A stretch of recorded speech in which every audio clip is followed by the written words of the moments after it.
Et chacun d'entre nous, nous pouvons dire cela. Je suis cela qui est. Comme Moïse l'a entendu dire, paraît-il, quelque part dans le désert, à travers un buisson ardent.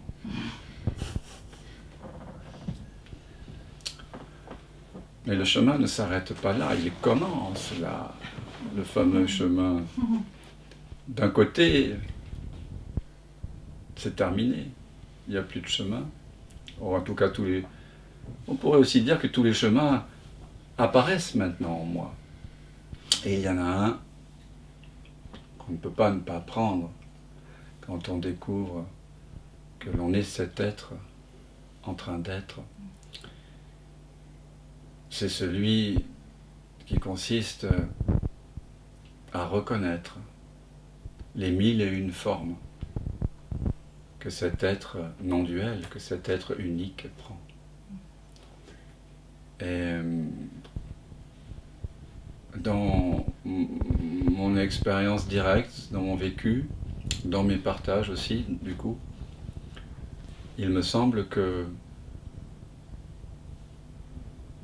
simplement faire ce constat-là suffit par moment, mais que je peux faire un petit pas de plus. C'est pas vraiment un pas, mais je peux maintenant sciemment, et c'est ce à quoi je vais vous inviter, inclure dans ce que la plupart d'entre vous reconnaissez être cela, inclure différents aspects, différentes formes,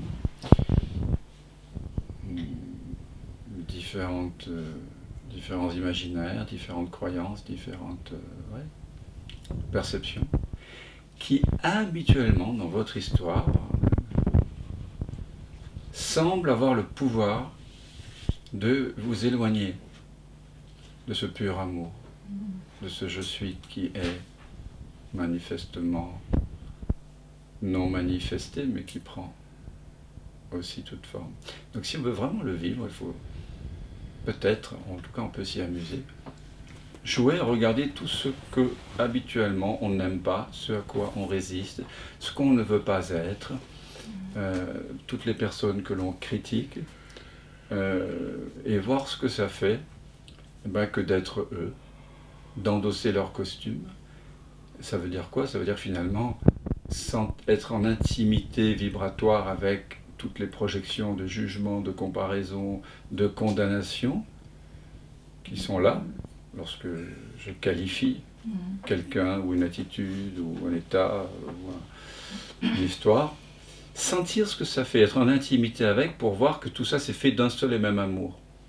Non pas pour préférer que ces façons de se comporter ou d'être soient louées, mais pour voir que tout ça est fait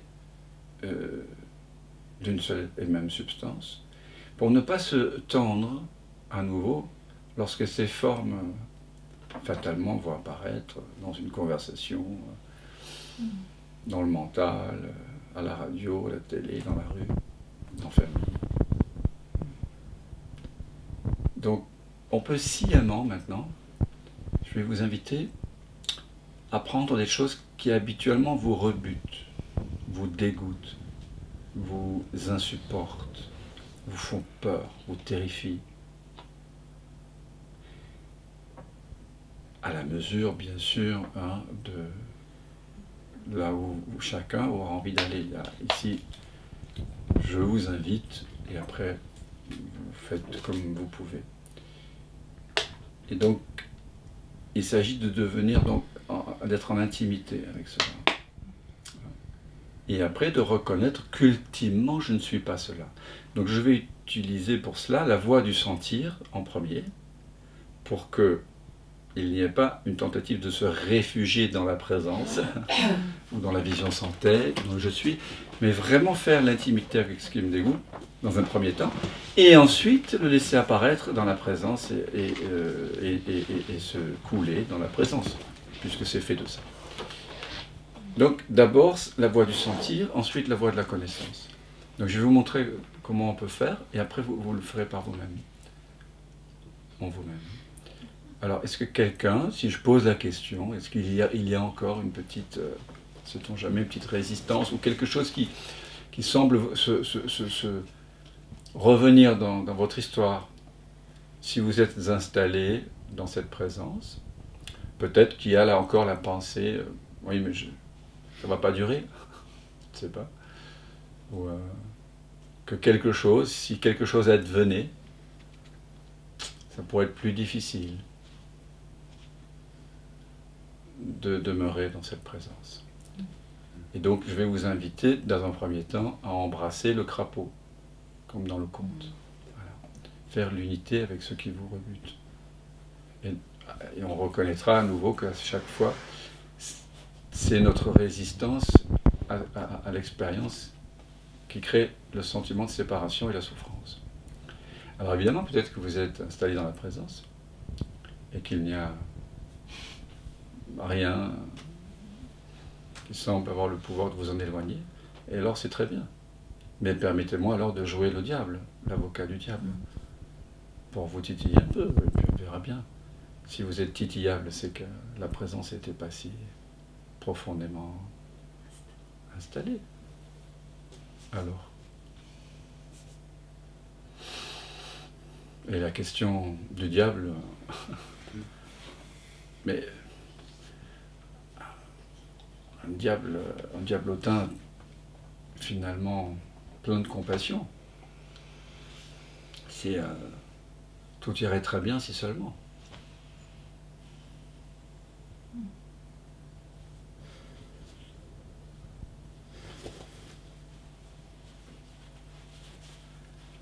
Ça pourrait être ça. Ou alors, tout simplement, quelle est, par exemple, l'attitude humaine que vous ne supportez pas? Par exemple, Maïssa, qu'est-ce que tu ne supportes pas? Juste un mot comme ça. Une attitude humaine.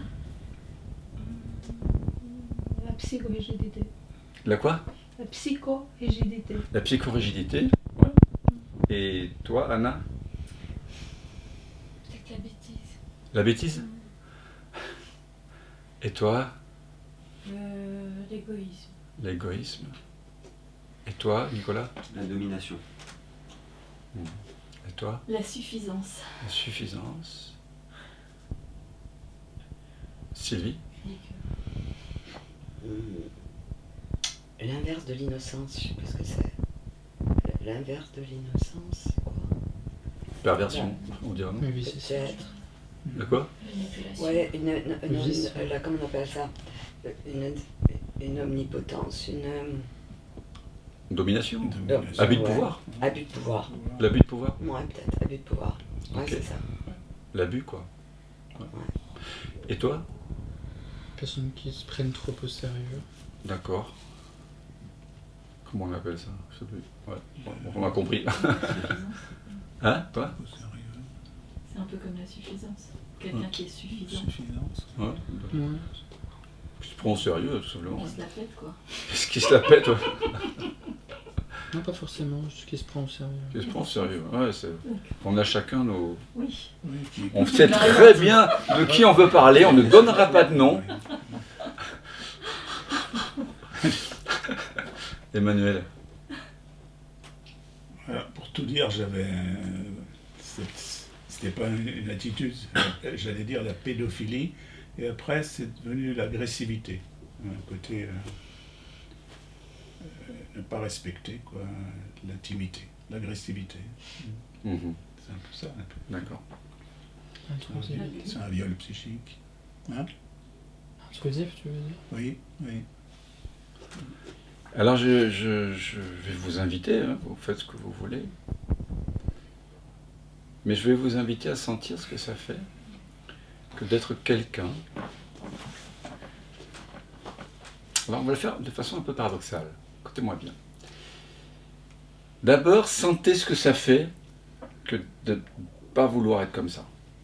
Hein, de ne pas vouloir être pédophile ou violeur d'intimité, ou dans l'habit de pouvoir, Un but de soi-même. Un but de soi-même. voilà, vulgaire, Psychorigide. psychorigide. Sentez que ce que ça fait que de résister à ça. Tactilement, vibratoirement. Quand on dit non à ça, sentez-le.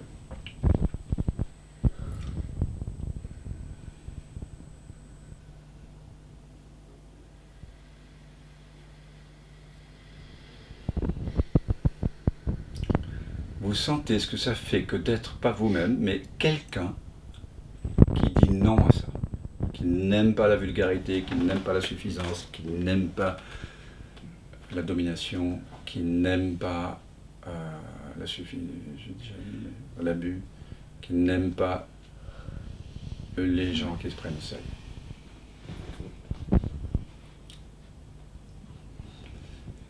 Chacun avec cette définition.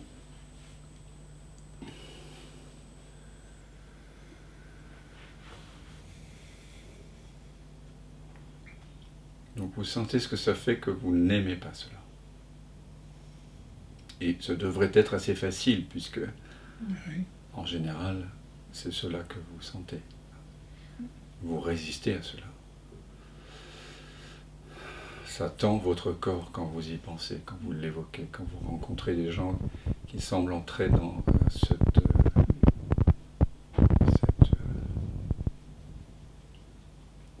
cette case-là.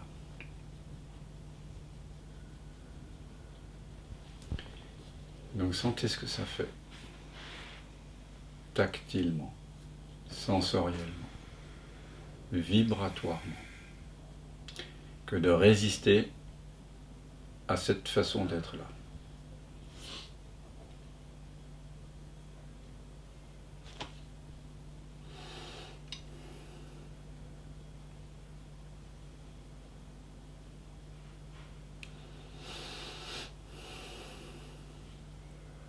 Puis maintenant, sentez ce que cela fait que d'être quelqu'un qui aime la suffisance, qui aime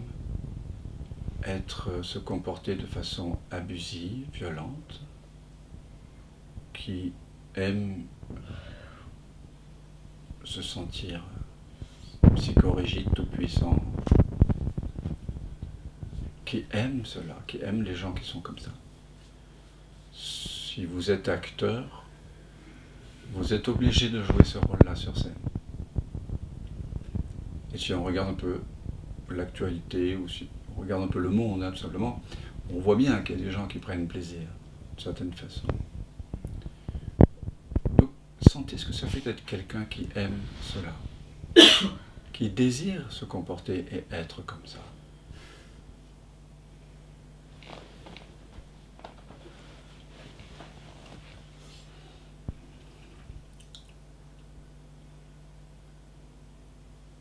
Vous n'êtes pas cette personne, mais vous prenez sa forme, comme un acteur, voilà, qui étudie son personnage, donc il doit être dedans. Vous êtes la conscience infinie. C'est un sacré acteur qui prend la forme de quelqu'un qui dit oui à ce genre d'attitude. Il n'y a pas d'autre moyen que de trouver le oui à travers cette attitude de vulgarité, de domination, d'abus. Comme ça. Et vous sentez ce que ça fait. Tactilement, sensoriellement, vibratoirement.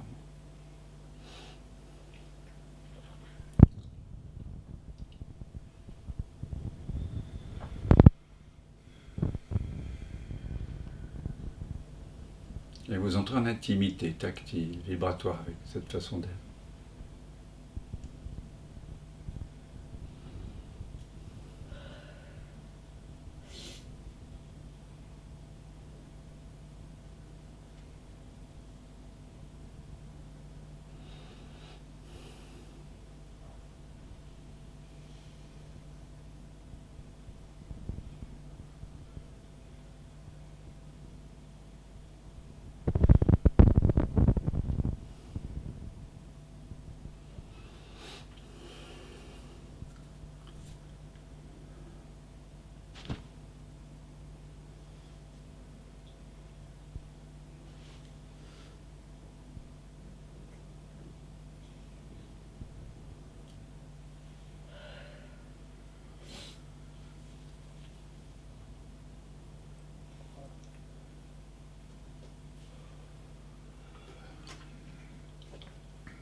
Puis maintenant,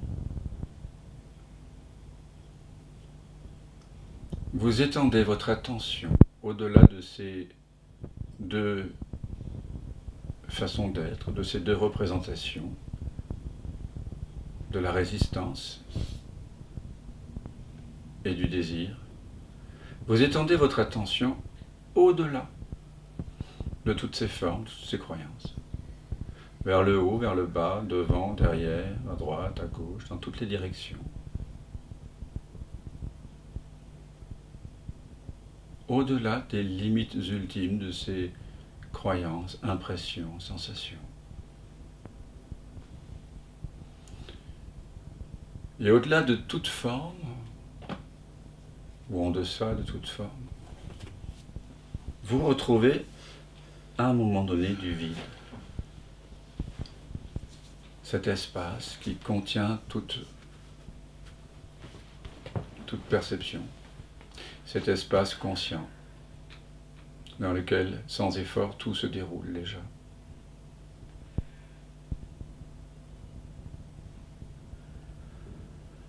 Vous rejoignez cet espace dont Rumi dit il y a un espace avant le bien et le mal, au-delà du bien et du mal, je te retrouverai ici. Donc maintenant, vous étendez votre attention loin de ce film, loin de l'écran, pour aller dans la salle, vers les lumières, vers le pop-corn, vers le plafond, vers le sol, et vous prenez conscience de ce qu'il y a autour du film, autour de ce que vous venez de visionner, de sentir. Et à un moment donné, en étendant votre attention dans les 6 directions simultanément, vous vous retrouvez dans un espace ouvert, accueillant, conscient, sans forme, sans âge, dans lequel tout ceci, tout ce que vous venez de vivre, de penser, de sentir, se produit et se dissout.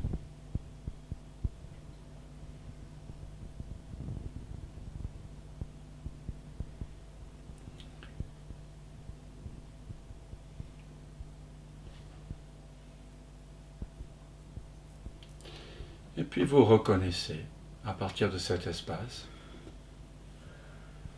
qui est ce par quoi toute expérience est connue, et ce dont toute expérience est faite.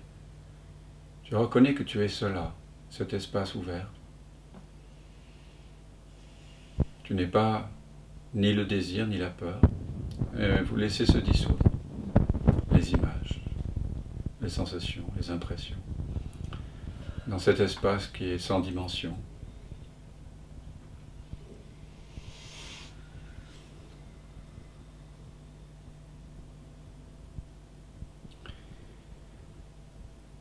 Et vous sentez cette paix. La paix de cet espace est une paix absolue, une paix non conditionnée, parce que c'est la nature même de cet espace que de n'être pas agité et de ne manquer de rien. Et donc il y a une absence de manque et une absence d'agitation. Il y a une complétude là. Et maintenant, dans cet espace ouvert, vous faites venir l'attitude de vulgarité, de psychorigidité, sous la forme d'individus peut-être que vous avez connus et qui en ont été l'expression. Et si c'est, entre guillemets, vous-même qui avez joué ce rôle-là, vous laissez venir tous ces rôles de domination, d'abus, de sérieux, tout ce que tout à l'heure vous décriviez comme l'ultime abomination. Vous laissez venir ça maintenant dans cette présence ouverte et vous regardez si cela a la puissance de détruire, amoindrir, diminuer cet espace ouvert.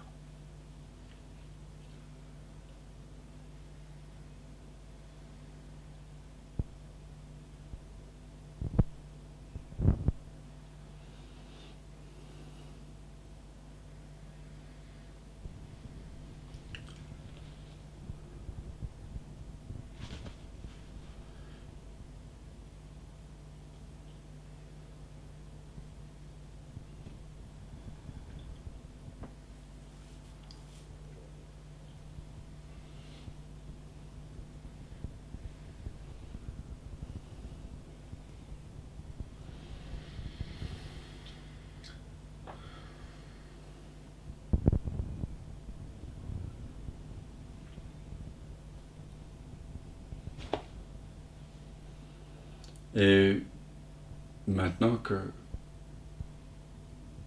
cette présence est infiniment reconnaissante d'elle-même, vous voyez que vous pouvez, si tel est le cas, faire venir tout ce qui habituellement vous irrite, vous insupporte, et le laisser fondre dans cette présence, comme un glaçon qu'on amènerait dans une eau un peu tiède, et on laisse le temps que le glaçon se défait de lui-même, en quelque sorte.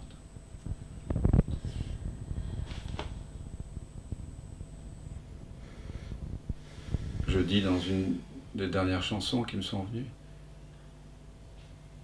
c'est la poupée de sel qui s'en va dans la mer, un vieux nœud se défait sans même se défaire. Ça se fait.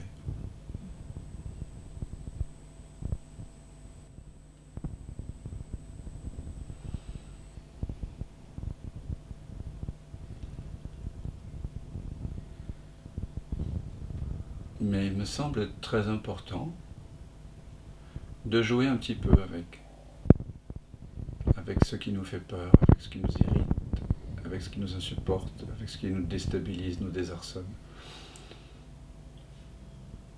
Un peu comme si on s'entraînait à vérifier le pouvoir guérisseur de la présence. Quand je parle de pouvoir guérisseur, je parle de guérir de l'illusion de séparation, de guérir de cette hypnose qui nous maintient dans l'idée d'être séparés.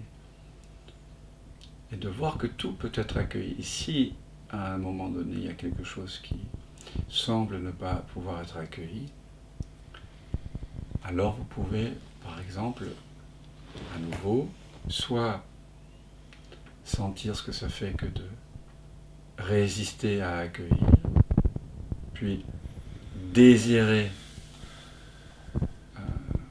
l'accueillir. Oui, vous jouez avec le désir et la peur, avec l'accueil et le non-accueil.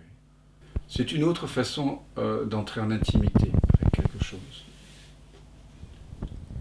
Il y avait un psychiatre célèbre dans les années 60 aux États-Unis qui avait d'ailleurs connu les camps de concentration. Il s'appelait... Viktor Frankl. Voilà, Viktor Frankl. Et il invitait à désirer ce qui nous faisait le plus peur. Et il avait des résultats incroyables. Finalement, c'est toujours ce fameux baiser du crapaud dans les contes. Il avait des résultats incroyables. Tout le monde n'est pas prêt à faire ça. On n'est pas à 500. Et vous êtes là parce que vous pressentez que tout ce à quoi tu résistes persiste. Et que tout ce que tu embrasses s'efface. Donc, maintenant, je vais vous proposer de faire ça en silence, chacun pour soi. Si vous avez des difficultés à embrasser certaines choses, ou s'il y a des choses qui tout d'un coup vous paraissent confuses, on prend un temps individuellement avec moi. La première étape, ça peut être soit sentir ce que ça fait que d'être psychorigide, ou ne pas vouloir être comme ça, et puis désirer être comme ça. Et puis ensuite s'étendre au-delà, ou se poser la question, qu'est-ce qui est conscient de cela? Ça revient à la même chose. Et puis poser une deuxième question, d'où vient cela qui est conscient? Puis à nouveau reconnaître que je ne suis ni ceci ni cela. Donc on revient dans la présence. Et une fois que cette présence est bien établie après cette transfiguration, là à nouveau on invite ceux qui au départ semblaient nous gêner, pour voir est-ce que ça a encore un pouvoir de friction, ou est-ce que ça s'étale, ça se dissout.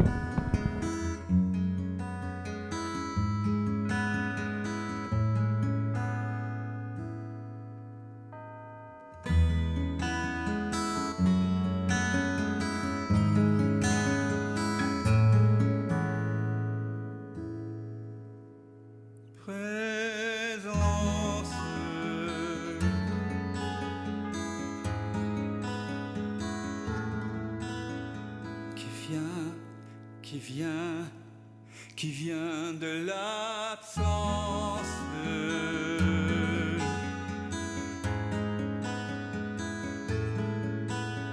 Qui se rêve présent, s'il donne naissance à ce grand rêve qu'est l'univers et que l'on nomme la vie. Mais la vie, c'est quoi? C'est quoi? La vie n'est que danse, évidence de l'unique présence. Et tout prend naissance en toi qui jamais ne commence.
C'est vraiment maintenant que ça commence. Je m'émerveille en ce silence. Tout naît, tout meurt dans la présence.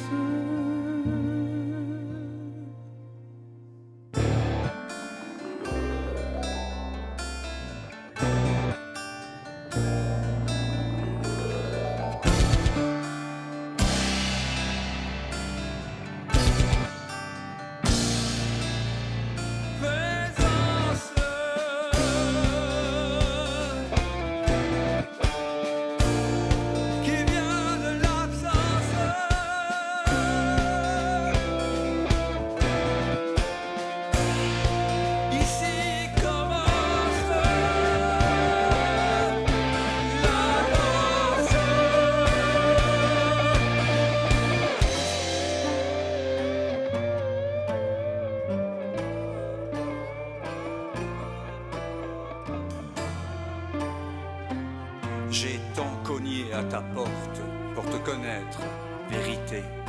J'ai frôlé la folie, j'ai cogné et cogné jusqu'au sang. Un jour, la porte s'est ouverte et j'ai su que j'avais frappé de l'intérieur. C'est le mystère infini de l'un jouant à être deux pour danser avec lui-même. Tout ce chemin, c'est plaisir, la souffrance. Pour moi que tout ça n'est qu'un rêve immense. Je suis tué et nous sommes comme elle, vêtus de chair d'une drôle d'absence. C'est le jeu de la présence.